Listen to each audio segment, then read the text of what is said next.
Is it an overstatement when I say, look, anything that you give for Santé Quebec to control, there's reason for concern? It's going to be a disaster. Well, okay. Well, there you go. Explain why. First of all, can I ask, it says Montreal and Laval. It doesn't say the rest of the province. That's obviously by design. Yeah, absolutely by design. So in the rest of the province, it's a mishmash of private enterprise, nonprofits, and cooperatives. So basically everybody's making money from emergency pre-hospital care. And in Montreal, it's the only Urgence Santé Montreal and Laval is a para-public corporation. So, of course, you would definitely go after the part that's actually working. Okay, I don't understand. So what is the rationale behind this? What have you found out from the government as to why this is being done to begin with? I can't figure out what the rationale is. Inflict maximum chaos before you lose the next election. You'd have to talk to a political strategist. The rationale that they've stated for media consumption is that there'll be $35 million in savings. However, just want to mention that so the cost of an ambulance transport is $125 base rate plus a certain amount per kilometer. Hasn't been changed in 27 years. Among the lowest in Canada. If they were to raise it by $100, they'd bring in the annuity would be $35 to $50 million a year. But hey, let's attack Urgence Santé. Wait a second. Are you telling me that base price for Urgence Santé has not changed in 27 years? Across the province. So yeah, that's crazy. I wrote about it actually yesterday. It's incredible. Okay, so, but wait a second. I want to understand this. I want our listeners to understand as well. Elsewhere in the country, right, like major cities, right, Halifax, Vancouver, etc., they have also centralized or like Urgence Santé services as well. Why is it any different there than it is here? Great question. So, for instance, Calgary, Vancouver, Halifax, they all have completely integrated provincial systems. So if wherever you are in those provinces, the EMS system and paramedics with full advanced life care, it's fully integrated. It's the same system wherever you are. In Quebec, we don't have that. As you know. So that's what we started with, this idea of everywhere else outside of Montreal and Laval, it's that hodgepodge that you described. So it is not integrated. It's not even close to being integrated. No, it's I don't know how many committees there have been, I think 20, and God knows how many sets of recommendations to have a unified system. But we're still, it's been 40 years, Aaron, and paramedics are still not recognized as healthcare professionals. Mm-hmm. So under this reform, under Bill 7, what would it change? How would things work differently at Urgence Santé? The board, I believe the board has actually been informed that they'll be dissolved as of April 1st. And the board of administration will be taken care of by Santé Quebec from Quebec City, because that's a spectacularly good idea. So we lose a local board that has a variety of input on it, and that's gone, and they're going to run this out of Quebec City. Yeah. So a recipe for disaster is what you're describing. Yeah, we lose any local control, local input, and more importantly, there'll be no voice of the patients on the board. It'll strictly be the quote unquote top guns from Santé Quebec, who are no connection with reality, and certainly no connection with the delivery of emergency pre-hospital care in Montreal and Laval. Who's on this board now? What sort of representation is on this board as it exists or existed? It's a really interesting mix of people. Actually, you probably know one of the people on the board's Rick Lechner. Sure. Who's just extremely dedicated to all things emergency, but most especially with Urgence Santé. The chair is, I can't think of her last name, but an extremely experienced person in healthcare.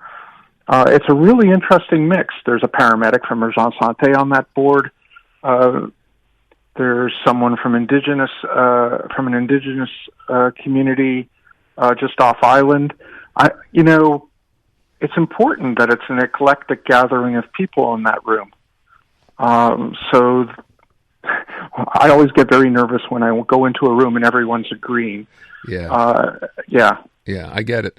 And again, to your point, whatever existed before, there was one person representing users in that room, and that person is now gone with this as well. So whatever varied input there was is basically just being taken away. And do you even know who in Quebec City at Santé Quebec would now have the jurisdiction here?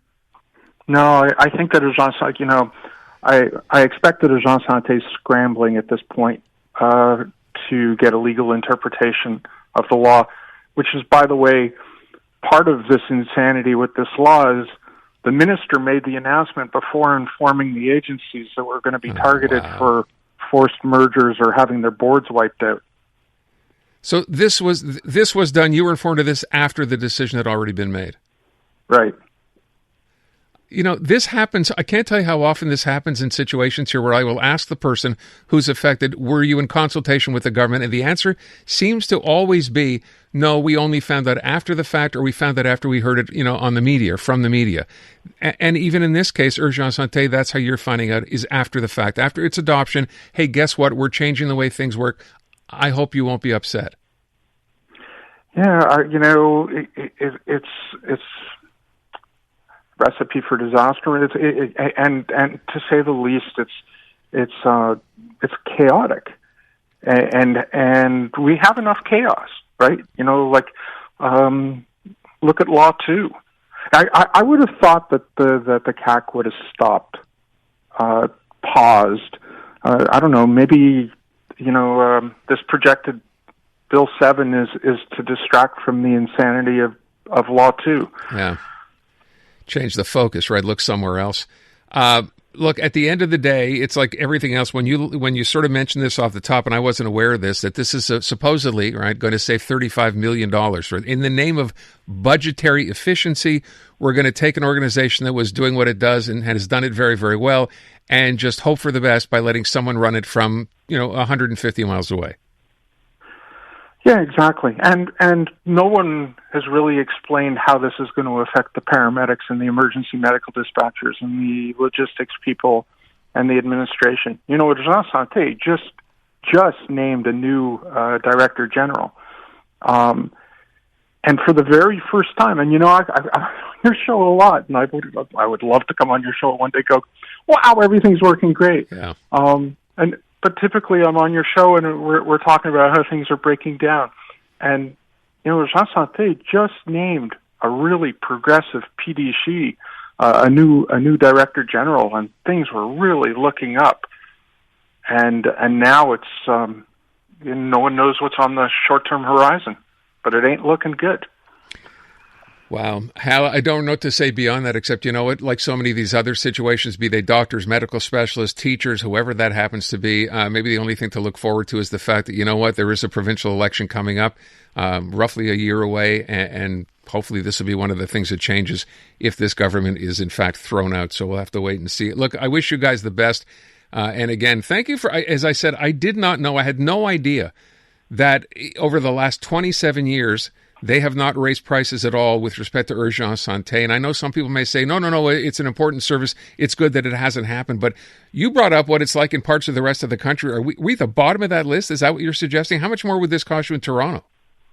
I'm not sure the rate in Toronto, but to give you an idea, in Calgary, whether or not you were transported, so paramedics arrive at your, on a call, it's $250 base rate.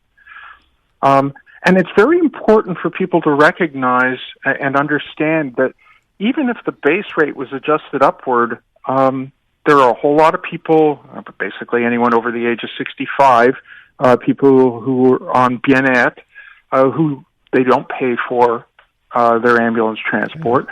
And those who do pay, it comes out of our insurance.